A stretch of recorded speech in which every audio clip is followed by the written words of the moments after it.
I don't know if you know it. Put up your hand if you know knew before today that our church has a lost and found.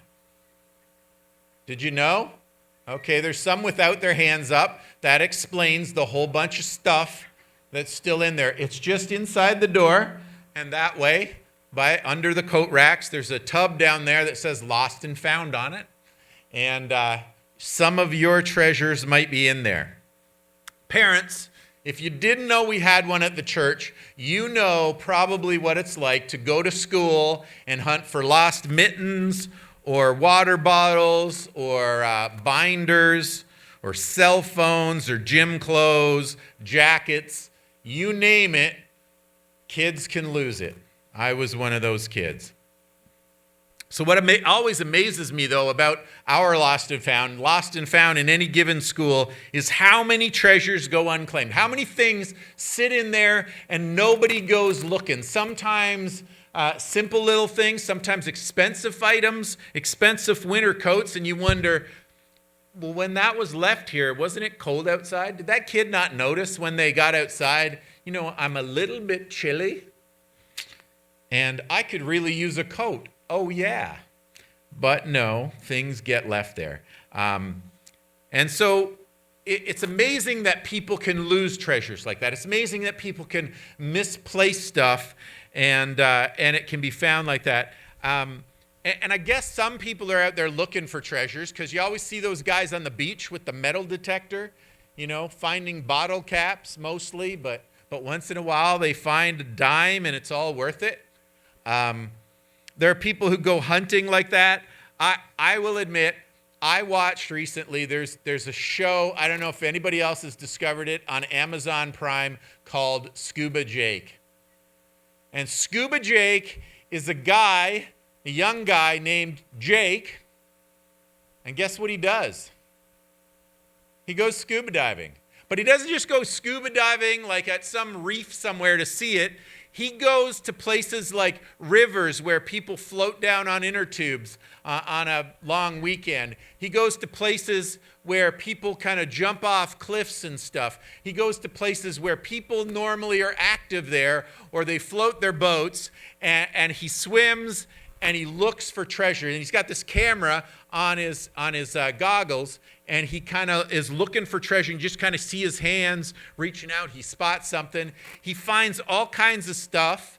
And apparently it started on YouTube, and he just was posting these videos on YouTube. And Amazon Prime picked it up and paid him for 45 episodes. I have watched every single one. It's surprisingly interesting, even though it looks like it'd be boring. He finds things like fishing lures. He finds iPhones. He finds garden tools and shark teeth. Sometimes, by the way, the iPhones actually work. He'll get them out of the water and try to turn them on. They'll turn on. Other times, he'll take it home, put it in a bag of rice, and then it comes back to life. And he tries to look up, the information of the person who owns the phone, and he returns the phone. He'll phone them and say, I got your phone. You dropped it in the river. Here's where I found it. I want to return it to you for free. Do you want me to ship it to you, or do you want to come pick it up from me? And sometimes he's gone to the house and knocked and delivered it to people. And he just does it because he's making the videos, and he figures those people could use their phone back. He finds garden tools, shark teeth, guns, tools, fishing poles. One time I saw him find landmines.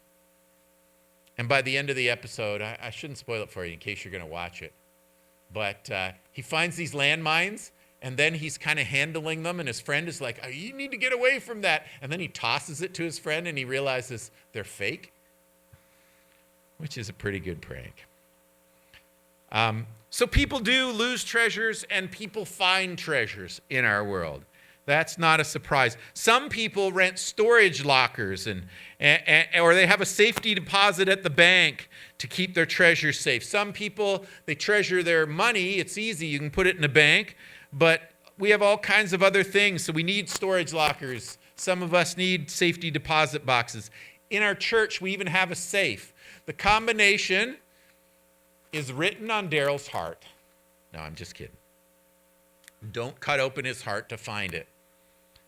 So So, of course, if you look back in time, there's a time before any of those things existed. Jesus' time, they did not have storage lockers. They didn't have banks. They didn't have places you could keep your stuff for safekeeping. And so people, in order to keep things safe, if they were worried about the safety of an item, they would bury it. Now, hopefully you buried it where nobody else would find it. Hopefully you buried it when no one else was looking. Sometimes you buried it and you left it there for a long time. Some people, it was like, well, it's an item I use and I value it, but if a marauding army was on their way and you heard we're about to get attacked and these people are going to loot all of our stuff, people would rush and bury it quick, and then they could dig it up after the army had left.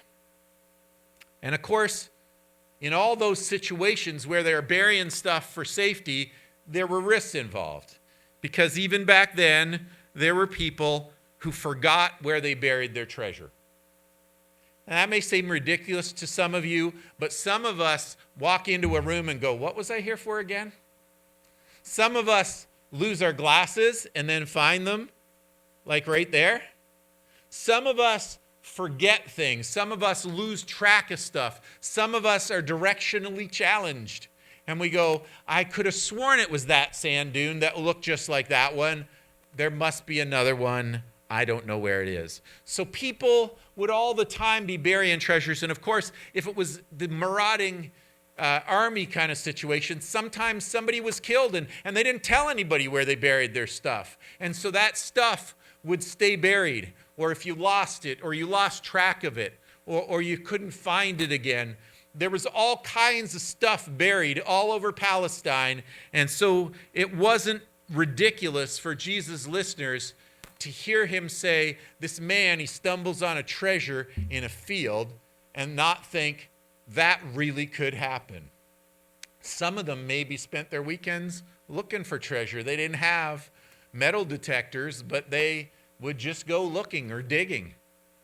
And some would find stuff and some would just stumble on it. But they all knew that there was stuff out there somewhere. And some of it might be of value. And so when Jesus begins his story, it sounds plausible, and the people listening could picture this actually happening. They could picture somebody actually stumbling on a treasure in a field as they're walking through. Maybe it got unearthed. Maybe it wasn't buried deep enough. Or maybe it had been, revealed in some way. Maybe an animal dug there. We don't know. But anyway, this guy finds a buried treasure. And even if you didn't go looking, it was possible you could get lucky like this guy. And so treasure in a field was a thing, and so was somebody finding it. And the guy in Jesus' story was one of them. He stumbles on this treasure, and when he looks at this treasure, he goes, this is so valuable, it's worth more than everything I have, but I don't own it because I don't own the field, but somebody's abandoned it. So he went to the owner of the field and he said, hey, I'll buy that field from you. And when the price tag came up, it was everything the guy owned. But he went, the thing that I know is buried there that nobody else knows apparently is buried there. Obviously wasn't this guy who owns the field, or he wouldn't be selling me, but he did sell me the field for everything that I own. And so he trades off everything to get this treasure because it's worth more than anything else. And a second story is about a pearl merchant. This guy deals in pearls. He knows what he's looking for. And he goes looking to find the treasure that he wants, the specific treasure, great pearls. He probably has a whole pearl collection of good ones that are worth keeping. Maybe he bought some that were worth a little less, and he's traded up and he's saved money, and he's built this collection of the ones he treasures the most in the world. And then he goes out and he finds in his search somebody selling a pearl that he figures is worth so much, it's worth more than all his other pearls, it's worth more than all his other stuff and his pearls, it's worth more than everything he owns. And so he does the same as the first guy. He sells everything, he trades it all in, and he walks away with just that pearl. And it might not seem very practical. And no doubt some people would think you're crazy. No matter how nice that pearl is, it's just a pearl. But for him, it's worth more than anything else that he could possibly own.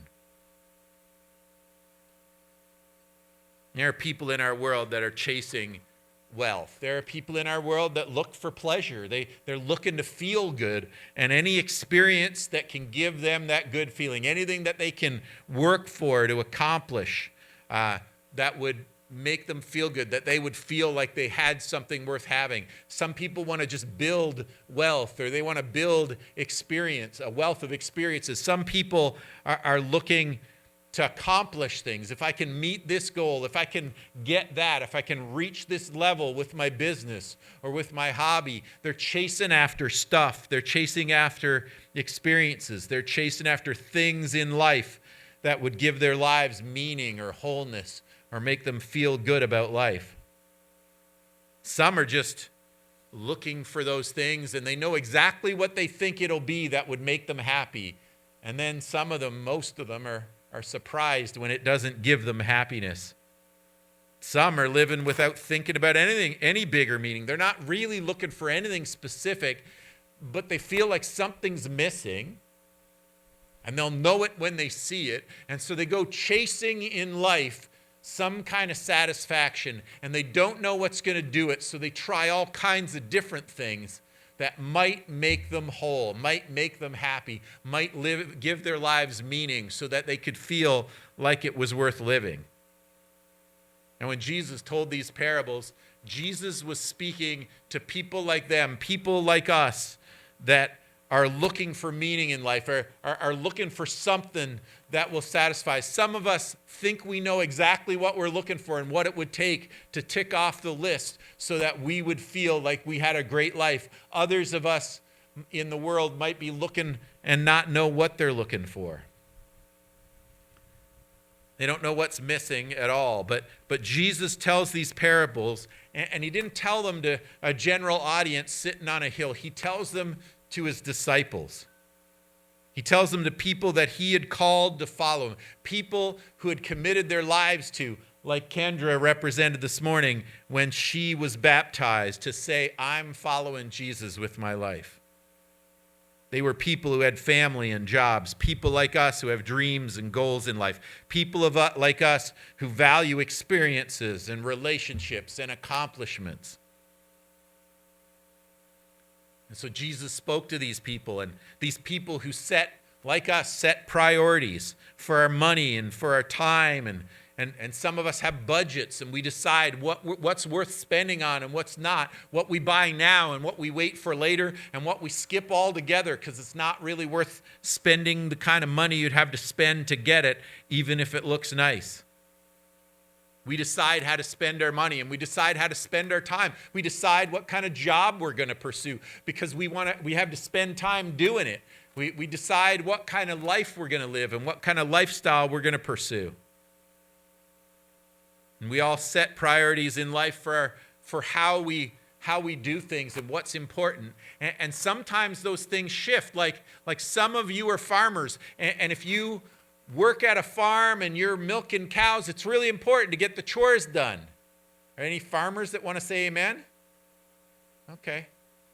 I guess we got really uncommitted farmers. But I would think barn chores are important, right? Okay, if amen feels too religious, you can just say, yep, right? Barn chores are important. Some of you know that. Others of us, we have other things that we need to do with our time, but barn chores are important. But I imagine if one of the farmers was out in the barn and he was doing chores, and all of a sudden he clutches his chest and he feels this sharp pain, and he doesn't know what's happening, and he crumples to the ground. If his wife or his kids are there, they know barn chores are important. But I bet you the cows aren't going to get milked right away. Don't you think? Because in that moment, the most important thing is getting that person, that husband, that wife that's starting to show signs of having a heart attack, the most important thing in life is to get them to the emergency room. The cows can wait. The chores can wait. You can shovel cow poop later, as important as that is. And I'm starting to understand. So one thing can be important, but when something else comes along that's more important, when something more pressing, more urgent, more important comes along, you make choices. You make a value judgment and you go, no, that's not even close. Going to the emergency room is number one. And so when Jesus tells this story, he's telling it to people like them, people like us, people who have to sort out what's important in life and what's more important than the important things and what's the most important. And so Jesus says to them, the kingdom of heaven is like a treasure. And so when he tells that first story about the first guy, he goes, this guy understood because the kingdom of heaven is like the treasure that's buried in the field. And it's not just a little bit of treasure. It's not just, hey, that's some nice trinkets. It's the most valuable treasure there is. This guy trades everything for it. And Jesus is saying, that's what the kingdom of heaven is like. It's a treasure that's more valuable than not just anything else, but everything else added together. Everything you own, everything you have, everything you value, none of it is more important than the kingdom, more valuable than the kingdom. He says the kingdom of heaven is the highest priority because it has the most value in life.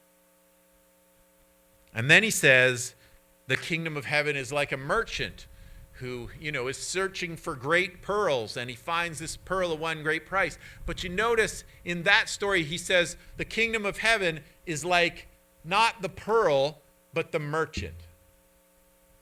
It's a similar story. It's trying to illustrate something of the same truth, that the pearl's worth so much, and that's the kingdom that we're after. Just like the treasure, we're seeking the kingdom. But he says the kingdom of heaven is like somebody who chooses that pearl over everything else. It's somebody who recognizes the value of the things of God so much that their priorities in life are that even if anybody else would think it's crazy to trade everything for that one pearl, he knows what that pearl is worth. He's an expert in the kingdom. He's somebody who's learned the value of the kingdom, and that is what he puts his priority on.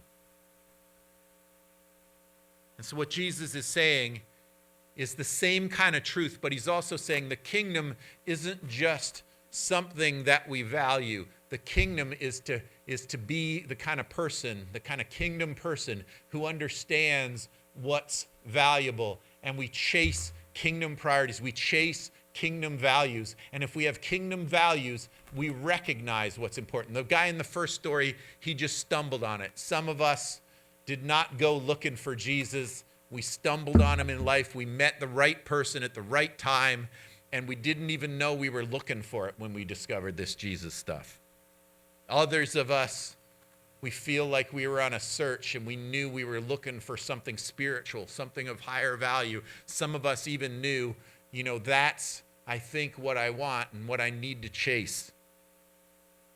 And so Jesus says, look, when you've got kingdom values, you become part of the kingdom resides in you, then you recognize what's important in life and what isn't. You recognize what takes the highest value and what takes the lowest, and where everything ranks in between. You get your priorities in life straight if you're a kingdom person.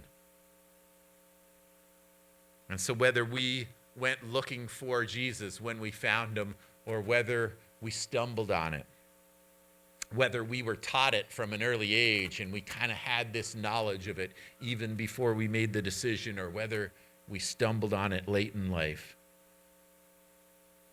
The thing is that we need to know that we shouldn't take it for granted, that we shouldn't add it to anything else, that it's more important than anything else. It's more important than everything else. Jesus wants us to understand what the Pharisees missed, that there's nothing more important. Not work, not school, not accomplishments, not politics, not anything, not even hockey. Like nothing is more important than the kingdom of God. And if we're going to represent the kingdom, if we're going to understand the truth of it, it can't just be one thing in a long list. It can't even be the thing that we say is the most important to us. We need to kind of put our money and everything else where our mouth is and say, if I had to trade everything to get it, would that be my number one priority? Do I spend my time? Do I spend my energy? Do I spend the energy that I have in life pursuing the kingdom? Or do I pursue other stuff while I say that I believe in Jesus and wait till I die to go to heaven? Kingdom values matter. The choices that we make every day matter. They can be small choices and big choices. But if we get things right with Jesus, we'll understand which choices are little choices and which ones are bigger. And the more that we follow Jesus, we might find some of the things we thought were less important are starting to creep up the list, and other things that we thought were so important in life start to decline in our rating system, because Jesus is working on us to show us what the things that matter most in life are. And then we start to look at the world the way that he does.